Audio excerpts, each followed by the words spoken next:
Hi guys, Robbie46 here. Now, I keep getting asked the same question in the comments of my videos. Which game do I think is better? TT Alaman Ride on the Edge or Ride 2? So today, I'm going to pit them both against each other in 5 rounds to see which one comes out on top. So let's get started with round 1, which is visuals.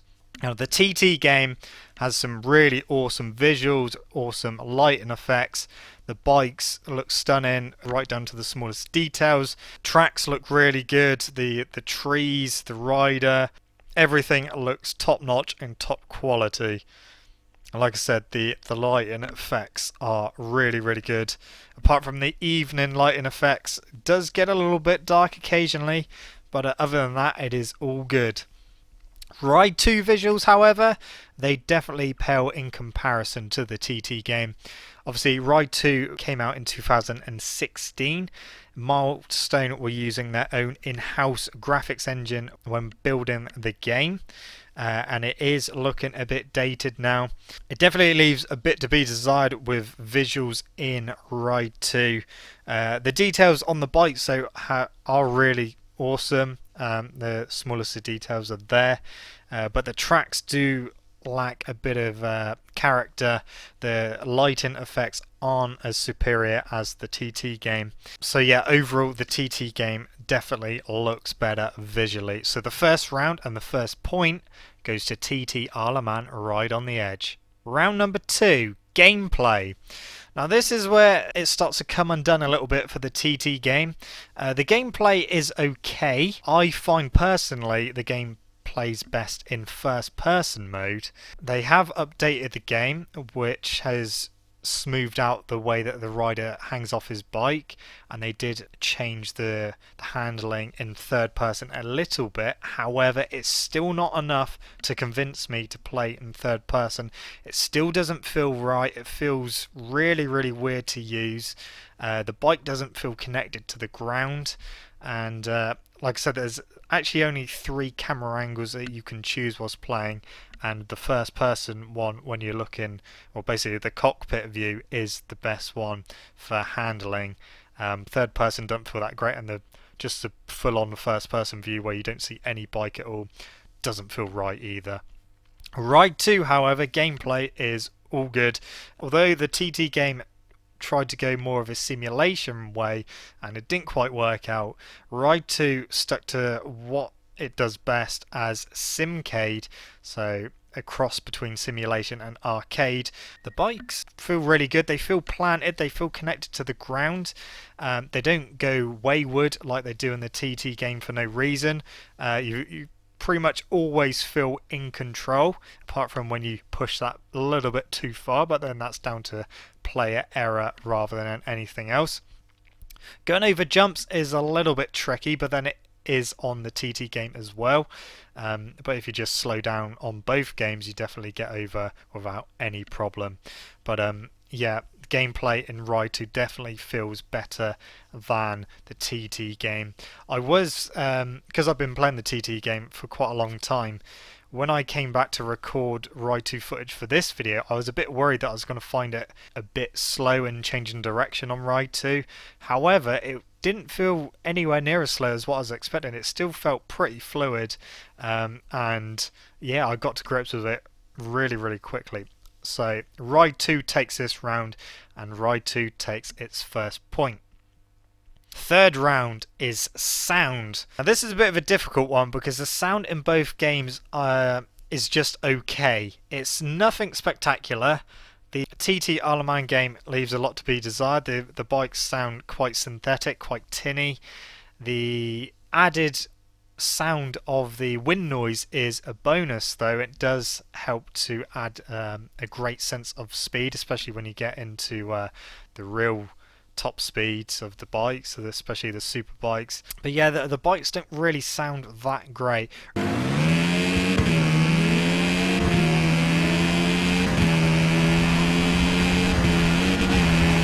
Ride 2, some of the bikes sound a lot better than others. Some don't sound that great. The best sounding bike is probably the Kawasaki H2R, where Milestone, when they recorded the sound for that bike. They actually put a microphone onto the exhaust of the actual bike, put it on a rolling road, put it through the gears, and recorded the sound that way. So both games could definitely add more depth to the sound, and that would really enhance the experience, especially if you compare it to MotoGP 17, where the sound was a pretty big step forward in the MotoGP games. We could definitely use that for the next ride game, at least anyway.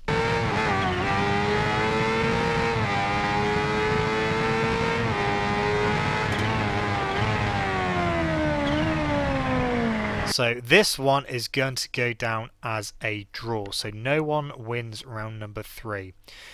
Round number 4, customization.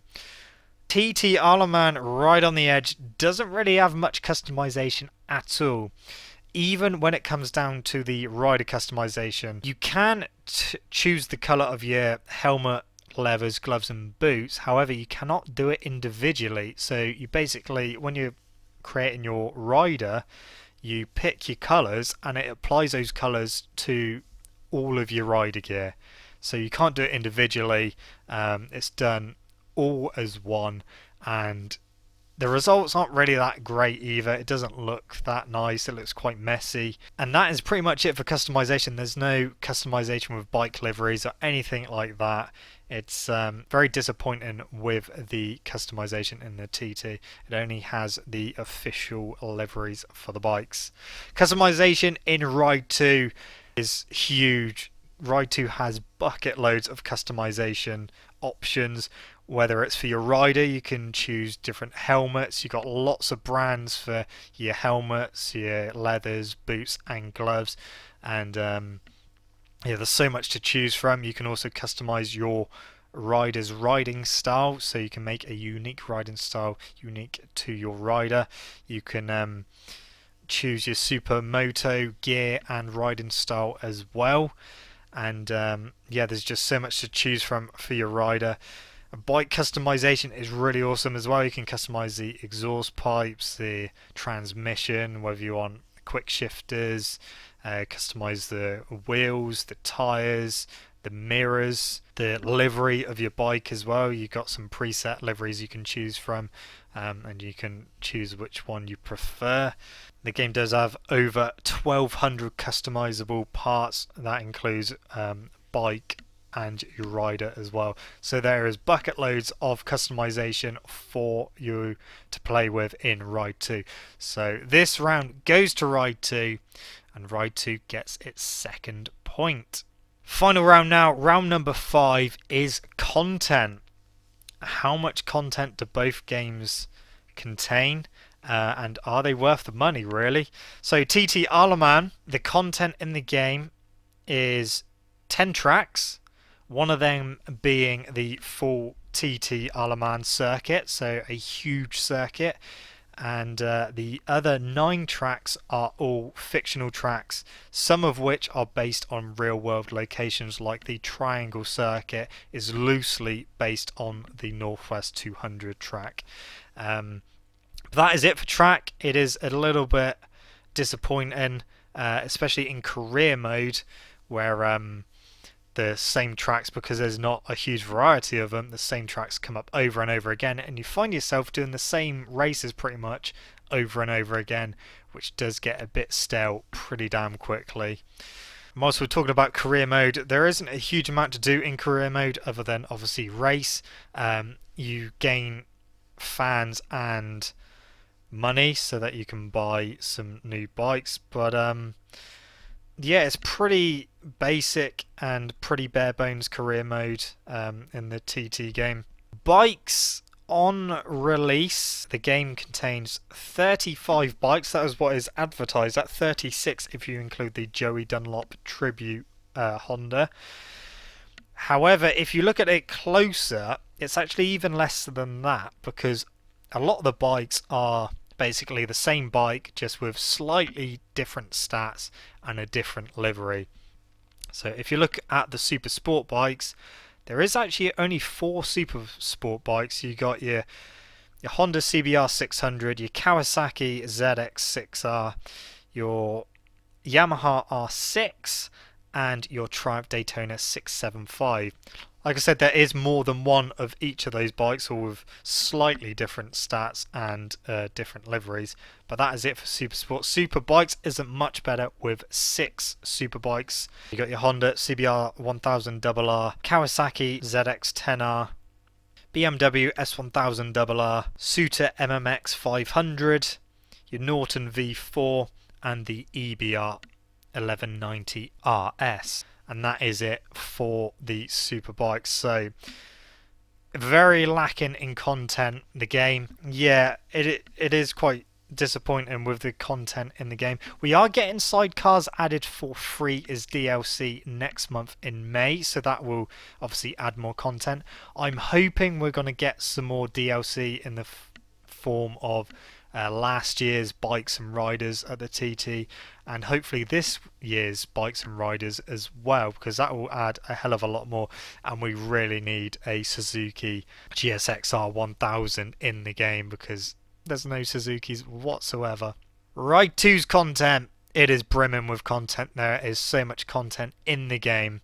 So on release, the game had over 170 bikes, and they were all in different categories. So you had cafe races, super bikes, super sports, classic super bikes, classic super sports, super motard, and you also had some naked bikes as well. There has been some DLC, both free and paid, since then, and the game is now brimming with bikes with over 200 to choose from. So you're bound to find a bike that you like in that game. You got loads to choose from, and they're not all the same either. They're a vast amount of makes and models in the game. Tracks, there are 30 tracks in the game. They do include some of the official road racing circuits, including Macau, the Ulster GP, and Northwest 200. It also includes some short circuits like Donington Park, Almeria, Monza, Imola, Sugo, and it does include some country courses which are fictional and the team have made up, and some super motard tracks as well. So it does also include the full Nürburgring Nordschleife circuit. So there is a lot of tracks to choose from, and career mode, you do not end up doing the same tracks over and over again like you do in the TT game. Also in single player, not only do you have World Tour, which is basically the career mode, you can do your quick race, your time trial, you got championships, you can go into team versus team, you got daily challenges, weekly challenges to do. There is a hell of a lot to do in Ride 2. Obviously both games contain online races as well, so that is something to bear in mind, but down to pure content, Ride 2 knocks it out of the park with this one and takes its 3rd victory and 3rd point. So this round goes to Ride 2. So that is it. The conclusion is Ride 2 is the better game indeed. So much content, better gameplay, a hell of a lot of customization. So that is it, guys. Ride 2 has come out on top with 3 points to 1. The only thing letting Ride 2 down is the visuals. However, if you can look past that, the gameplay is a lot more important. And if you're looking to buy Ride 2 or the TT game, then you should definitely consider Ride 2, especially considering Ride 2 came out in 2016, so you could pick it up at a really cheap price and get yourself a really good bargain. Unless, of course, you really desperately want the Isle of Man TT circuit, which Ride 2 does not have. Then if that is the only thing that you want in a bike game, the Isle of Man TT track, then buy the TT Isle of Man Ride on the Edge game. It is still fun, it is still enjoyable to play, but it does get very repetitive very quickly, and I find myself having a lot more fun on Ride 2. So hopefully this has helped the people maybe sat on the fence deciding whether to pick Ride 2 or the TT game. At the end of the day, it's entirely down to you, but these are just some points you may want to consider before your purchase. So anyway, guys, that is it from me. Thank you so much for watching. Don't forget to leave this video a like if you enjoyed it. Subscribe to my channel for more content. I shall see you guys in the next video. See you.